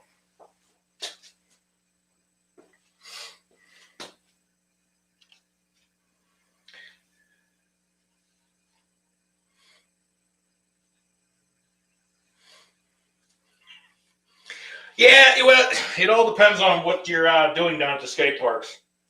You know, my big rock survived the skate parks actually last time I was down there. I broke a very minor little thing. But usually the jumps that always seem to kill it down there is there's a 15-foot, pretty much vert ramp down there. And when you send a car off a 15-foot ramp already, and then it goes another 20 to 25 feet above that. So now you have a car dropping down from 35 feet in the air onto concrete, and sometimes at a bad angle on concrete. Things don't work out too well.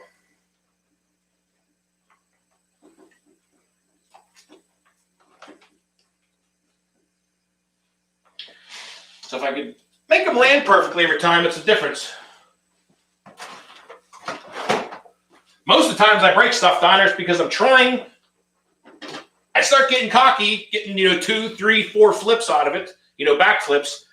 So I try to go for one more, and that's where it all goes wrong.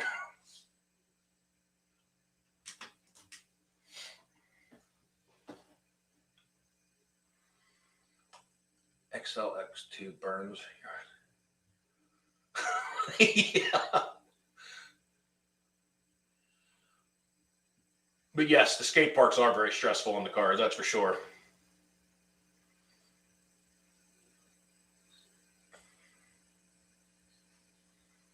Thanks, man. Yeah, it kind of worked out nicely up there. It works as a good backdrop, and it gets it out of my way. Kind of worked out great for 2 reasons.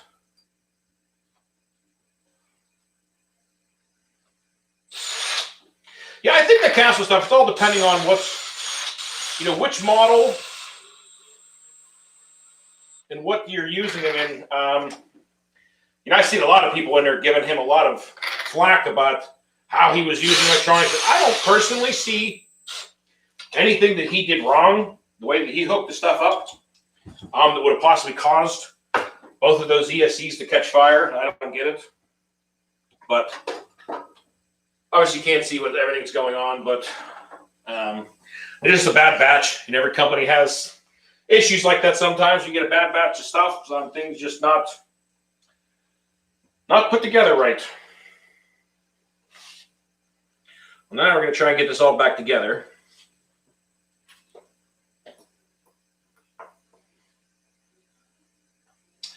I think the long one was for the bottom. As many times as I've taken these things apart, you'd think I'd remember by now.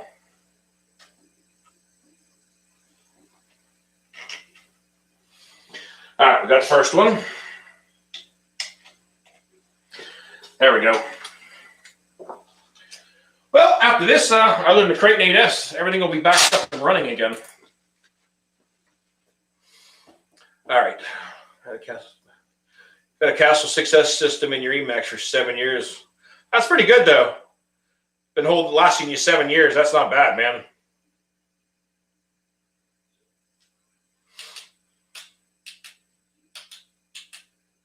Yeah, I've heard stories about that with some of the high discharge batteries and stuff like that. It's usually for the speed run cars and stuff that they use. I've had that issues where they discharge a little too fast. I've heard rumors about that. I don't know. But yeah, it could be an issue. Batteries could be, but I think he ran different batteries on it the last time he did it, and still had smoke roll out.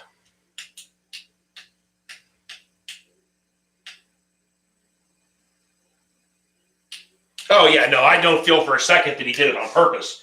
That's not even a question. That'd just be stupid. But it's just weird. I wonder what's going on with them, because he's not the only one that I've heard having issues with these or having the same problem. Uh-oh.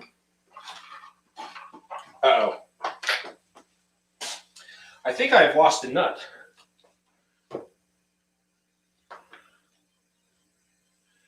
Where did it go?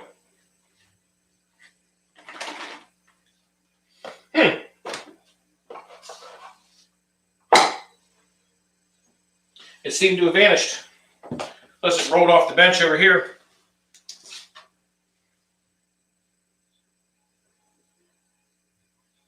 I can't find it. Well, I'll look for that later. Put that on. I don't see it anywhere. Oh, wait a minute. Or is it in the old? No, it's the wrong side. Nope, it isn't here. Forgot. It was on this side of the wing I broke. Something to do with the bad potting on some of the ESCs. Yeah, very possible. That's a shame, man. I thought for sure whenever we rebuilt that thing, having that happen twice in a row, it's just like, oh, man. Definitely get a little discouraged in a product when something like that happens. Start to wonder what's going on.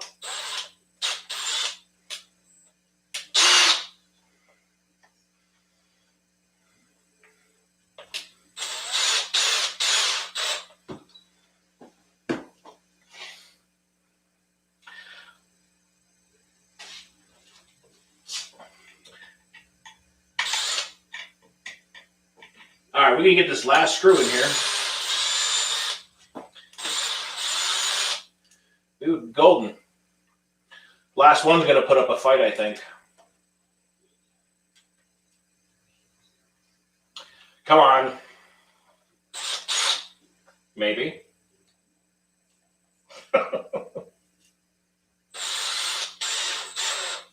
There we go. Now we just got the body mount one, and then that is it. Throw our wheel back on. She's ready to roll again. Yeah, so the next thing I got to figure out, and I guess now, is getting a ESC for the 4S Kraton, get that thing fixed back up again. Because all signs seem to be pointing, and everybody seems to be agreeing that with what the 4S is doing, it's got to be the ESC. It's a bummer. Finally got that thing up and running good. Got the new drive shafts on it. Got the differentials holding together, and now I got an ESC that decided to take a dump on me. But you'll have that.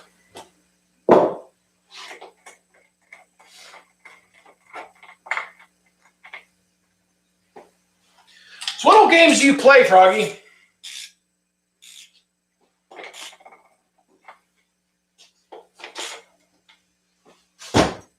Seen you playing a few different ones. Do you ever get into different stuff like, say, Call of Duty and things like that? I swear it seems like everybody is on Call of Duty anymore. It's even people I wouldn't even think to be into video games are playing Call of Duty. All right, well, I think that is it. Got this one fixed up. It's ready to go again. All I got to do is order an ESC for the Kraton 4S, and I have the shock rod end coming for the Kraton 8S. Because that thing, unfortunately, just sheared right off. You can see it snapped clean off right where the threads start, right where the threading started. It just sheared off perfectly and down inside. shock rod end just gone. It did bend. The shock rod didn't bend. Nothing else broke. I looked over the car top and bottom. The rest of the car looks great. No other problems with it. Nothing broke. Just that shock rod snapped, unfortunately. But not a big deal. It's easy enough fix. It's just having the part. I thought I had one of them. I'd ordered them, but I have a whole bunch of the all the different camber link pieces and all that stuff. But I don't have any shock rod ends for the 8S yet. So I guess I got a pack of 4 of them, so at least I'll have some backups in the future. But I think that's about it, guys. Be some other fun videos coming up here soon. Like I said, we also had yesterday down at the skate park, we had the Kraton 6S, the V4, and I also had the Big Rock down there. So that was a good time. Also had the crawler out in the snow a few days ago. So got some other cool videos coming up here shortly that will be coming up next. But I guess that's going to do it. I'm getting ready and head down to Miami for a week and have a little fun down there in the sun and the warmer weather. But I appreciate you all stopping by tonight. Oh, you do play COD from time to time? Yeah, see, we have fun on there occasionally with the Call of Duty. Get on there and play with a few friends.